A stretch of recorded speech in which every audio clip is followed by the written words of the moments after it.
welcome in your favorite physics channel Vikas Anand physics videos and this is Vikas. आज के video में हम वेलोसिटी के बारे में डिस्कस करने वाले हैं। इससे पिछले वीडियो में हमने स्पीड और एवरेज स्पीड के बारे में आपको बताया था। तो आज के वीडियो में हम लोग डिस्कस करेंगे वेलोसिटी के बारे में कि वेलोसिटी क्या है, कैसे वेलोसिटी फाइंड आउट करेंगे और कितने टाइप की वेलोसिटी होती है।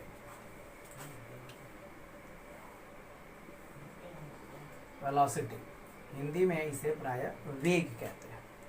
देखिए एक्चुअली स्पीड और वेलोसिटी में बहुत का फर्क नहीं है ना। फर्क सिर्फ इतना है छोटा सा कि वेलोसिटी के अंदर डायरेक्शन होता है, यानी ये एक वेक्टर क्वांटिटी है, और स्पीड के अंदर डायरेक्शन फिक्स नहीं होता, इसलिए वो स्केलर क्वांटिटी है। तो स्पीड के फार्मूला में हम लोग डिस्टेंस अपॉन टाइम लेते हैं, जबकि वेलोसिटी के फार्मूला में हम लोग डिस्प्लेसमेंट अपॉन टाइम लेते हैं। क्योंकि डिस्प्लेसमेंट आप जानते हैं कि ऑलरेडी एक वेक्टर क्वांटिटी है, इसीलिए यह वेलोसिटी भी जो होता है वो एक वेक्टर क्वांटिटी होता है, इसलिए हम इस पर वेक्टर नोटेशन भी देते हैं। तो वेलोसिटी और स्पीड में यही डिफरेंस है। एसआई यूनिट की चर्चा करें तो डिस्प्लेसमेंट का मीटर और टाइम का सेकंड यानी मीटर पर सेकंड ही एसआई यूनिट होता है, वेलोसिटी का भी। तो वेलोसिटी और स्पीड दोनों का एसआई यूनिट आपका मीटर पर सेकंड हो गया। अब हम लोग डिस्कस करते हैं कि आखिर वेलोसिटी को कैसे डिफाइन कर सकते हैं। तो व्हेन ए बॉडी या व्हेन ए कार या व्हेन ए ऑब्जेक्ट है ना, when an object covers unit distance या unit distance in unit time interval लगाएंगे तो आपका स्पीड हो जाएगा। Unit displacement in unit time interval लगाएंगे, unit displacement in unit time interval, तो आपका वेलोसिटी निकल कर आएगा। तो वेलोसिटी का फार्मूला में डिस्प्लेसमेंट अपॉन टाइम का जिक्र करते हैं, वह एक वेक्टर क्वांटिटी है, जबकि स्पीड के फार्मूला में डिस्टेंस अपॉन टाइम होता है और ये एक स्केलर क्वांटिटी है। ध्यान देने वाली बात। अब वेलोसिटी तो समझ गए। अब वेलोसिटी कितने टाइप की होती है, क्योंकि 2-4 टाइप के वेलोसिटीज के बारे में हम लोगों को स्टडी करना है क्लास 9 में। तो पहला हो गया आपका यूनिफॉर्म वेलोसिटी, उसके बाद आपका हो गया नॉन यूनिफॉर्म वेलोसिटी। इसके बाद हम लोग पढ़ते हैं एंगुलर वेलोसिटी के बारे में भी थोड़ा सा जिक्र करना है। इसके बाद एवरेज पर भी चर्चा करेंगे।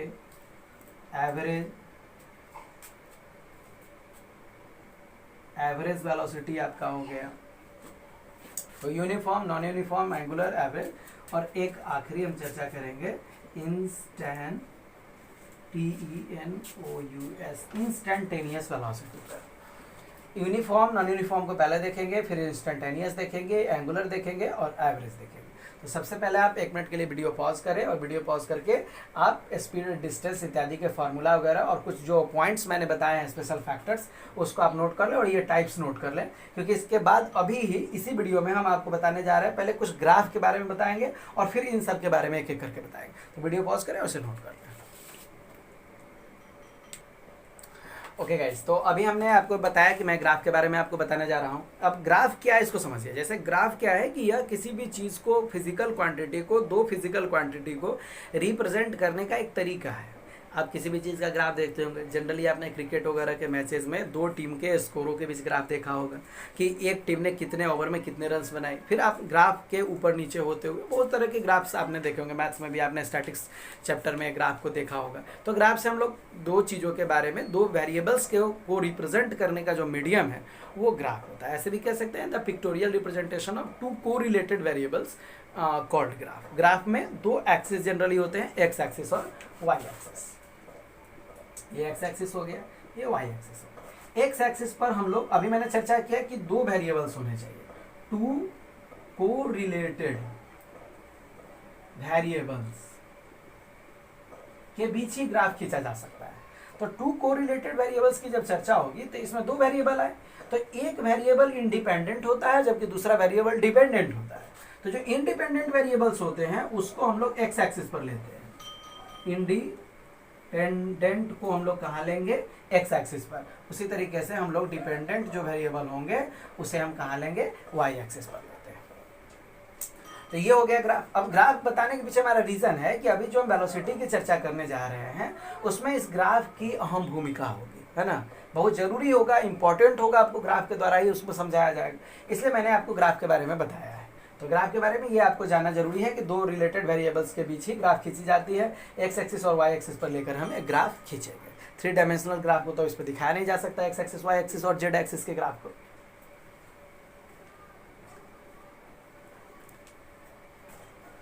ओके, तब हम आते हैं वेलोसिटी पे, और वेलोसिटी को हम लोग डिस्कस करने जा रहे हैं। पहला हमारा वेलोसिटी था यूनिफॉर्म वेलोसिटी। यूनिफॉर्म वेलोसिटी पर हमने चर्चा की थी, तो हम डिस्कस करने जा रहे हैं कि यूनिफॉर्म वेलोसिटी क्या होता है।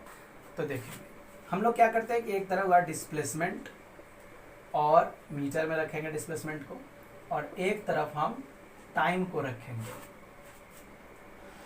एक कॉलम बना लेते हैं, सपोज करते हैं कि 0 से 5 मीटर, 5 से 10 मीटर, 10 से 15 मीटर, 15 से 20 मीटर, इवन 25 आगे भी ऐसा चला जाएगा। टाइम रख लीजिए आप 0 से 1 सेकेंड, फिर 2 सेकेंड, फिर 3 सेकेंड और फिर 4 सेकेंड। मतलब एक ऑब्जेक्ट है, कोई कार है, कोई ऑब्जेक्ट है जो पहले 1 सेकेंड में वह 0 से 5 मीटर जाती है, फिर अगले सेकेंड में वह 10 मीटर जाती है, फिर अगले सेकेंड में 5 मीटर जाती है, 15 मीटर जाती है, और उसके अगले सेकेंड में 20 मीटर जाती है। तो आप देख रहे हो कि डिस्टेंस का जो इंटरवल है या डिस्प्लेसमेंट का जो इंटरवल है वो बिल्कुल फिक्स है, सेम है, और टाइम का भी जो इंटरवल है वो भी बिल्कुल फिक्स है, सेम है, कोई फर्क नहीं पड़ रहा है। तो कह रहा है कि जब कोई ऑब्जेक्ट इस तरह के मतलब इक्वल डिस्टेंस इंटरवल में इक्वल टाइम इंटरवल में इक्वल डिस्टेंस के इंटरवल को फॉलो कर रहा हो या कवर कर रहा हो, तो इस टाइप की जो वेलोसिटी होती है वो यूनिफॉर्म वेलोसिटी कही जाती है।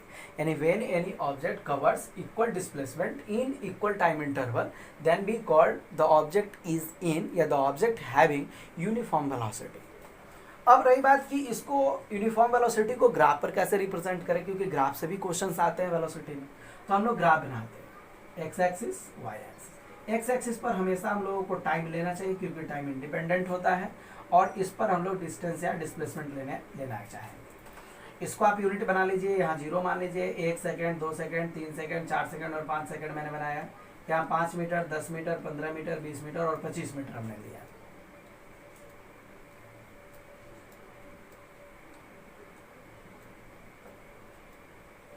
अब क्या करेंगे, टाइम के अकॉर्डिंग उसको सेट कर दीजिए। तो 1 है तो 5, 2 है तो 10, 3 है तो 15 और 4 है तो 20। तो आप देखेंगे कि आपके पास एक स्ट्रेट लाइन मिलकर सामने आता है, स्ट्रेट लाइन ग्राफ आपको मिलता है। तो यूनिफॉर्म वेलोसिटी का ग्राफ जो होगा वो स्ट्रेट लाइन होगा। और दोनों बात, यदि आपको डिस्टेंस या डिस्प्लेसमेंट और टाइम का ग्राफ यदि स्ट्रेट लाइन मिलता है तो यह समझिए कि ऑब्जेक्ट के पास यूनिफॉर्म स्पीड या यूनिफॉर्म वेलोसिटी है। तो वीडियो पॉज करके यूनिफॉर्म वेलोसिटी की मैंने जो फार्मूला बताई है, ये आपको डेफिनेशन मैंने बताया है, डेफिनेशन को आप नोट कर लें, ये चार्ट नोट कर लें, और ये ग्राफ निश्चित तौर पर बनाएं। वीडियो पॉज करें, फिर आगे मैं बताता हूँ। ओके बच्चों, तो अभी हम लोग देखने वाले हैं नॉन यूनिफॉर्म वेलोसिटी के बारे में। इससे पहले मैंने डिस्कस किया था यूनिफॉर्म वेलोसिटी पे, जिसमें मैंने बताया था कि यदि कोई ऑब्जेक्ट इक्वल टाइम इंटरवल में इक्वल डिस्प्लेसमेंट का इंटरवल कवर करती है तो उसे यूनिफॉर्म वेलोसिटी कहा जाता है। बट अब हम लोग डिस्कस करने वाले हैं नॉन यूनिफॉर्म वेलोसिटी के। तो इसमें आप देखिए कि टाइम का जो इंटरवल है वो टाइम का इंटरवल बिल्कुल फिक्स है, बट डिस्प्लेसमेंट का इंटरवल सही नहीं है। देखिए 5, 8 के बाद 14, 14 के बाद 18, 18 से 20। तो डिस्प्लेसमेंट का जो इंटरवल आप देख रहे हैं वो बिल्कुल सही नहीं है, वो बिल्कुल फिक्स्ड नहीं है। तो इस टाइप की वेलोसिटी जिसमें टाइम का इंटरवल फिक्स हो लेकिन डिस्टेंस का इंटरवल या डिस्प्लेसमेंट का इंटरवल फिक्स ना हो, तो इस टाइप की वेलोसिटी नॉन यूनिफॉर्म वेलोसिटी कही जाती है। यानी when any object covers unequal displacement in equal time of interval, then we say that the object is in non-uniform velocity या the object having non-uniform velocity, इस तरह से कह सकते हैं। यदि इसकी ग्राफ के बारे में डिस्कस करते हैं तो ग्राफ इस तरह का बना लेते हैं। एक्स एक्सिस पर आप टाइम ले लीजिए और वाई एक्सिस पर आप डिस्टेंस या डिस्प्लेसमेंट को ले सकते हैं। तो टाइम इस पे आप ले लो 0, 1, 2, 3, 4, 5, और आप ये जो आपका डिस्टेंस और डिस्प्लेसमेंट वाला मोड है इस पे आप ले लीजिए 5 के रेशियो में 5, 10, 15, 20, 25। जबकि है 5 के बाद 5, 10, 15, 20 और 25, जिसमें हमने 5 लिया है, एक पॉइंट तो आपका 5 होगा। दूसरा देखिए 8 है, यानी आप 10 से थोड़ा सा नीचे ले सकते हो। फिर 14 है तो ये चला जाएगा आपको यहाँ, और 18 और 20 है तो 18 आपका यहाँ होगा और 20 फिर जस्ट इसके ऊपर होगा। तो आप देख रहे हैं कि जो ग्राफ आपको मिल रहा है एक्चुअली में ये ग्राफ एक स्ट्रेट लाइन नहीं है, ये ग्राफ एक कर्व लाइन ग्राफ है। तो जो कर्व लाइन ग्राफ होता है वो एक्चुअली में नॉन यूनिफॉर्म वेलोसिटी को रिप्रेजेंट करता है। तो कहीं भी यदि आप ग्राफ डिस्प्लेसमेंट टाइम का ग्राफ देख रहे हो और यदि कर्व लाइन दिख रहा हो तो सीधा समझिए कि नॉन यूनिफॉर्म वेलोसिटी है, या फिर नॉन यूनिफॉर्म वेलोसिटी है तो उसमें डिस्टेंस और टाइम का जो इंटरवल है, डिस्प्लेसमेंट का इंटरवल टाइम के इंटरवल के अकॉर्डिंग आपको मैच नहीं करता है, तो इसे हम लोग फिर नॉन यूनिफॉर्म वेलोसिटी कहते हैं। नेक्स्ट वीडियो में हम आपको डिस्कस करने जा रहे हैं एवरेज वेलोसिटी क्या है। एवरेज वेलोसिटी में ऐसे कुछ बहुत ज़्यादा डिटेल नहीं, जो आप एवरेज स्पीड के लिए देखे हैं उससे रिलेटेड है। दूसरा नंबर एंगुलर में थोड़ा सा बताया जाएगा, और इंस्टेंटेनियस है, उस चीज़ों को हम लोग डिस्कस करेंगे। वीडियो पॉज करें और इसे नोट करें।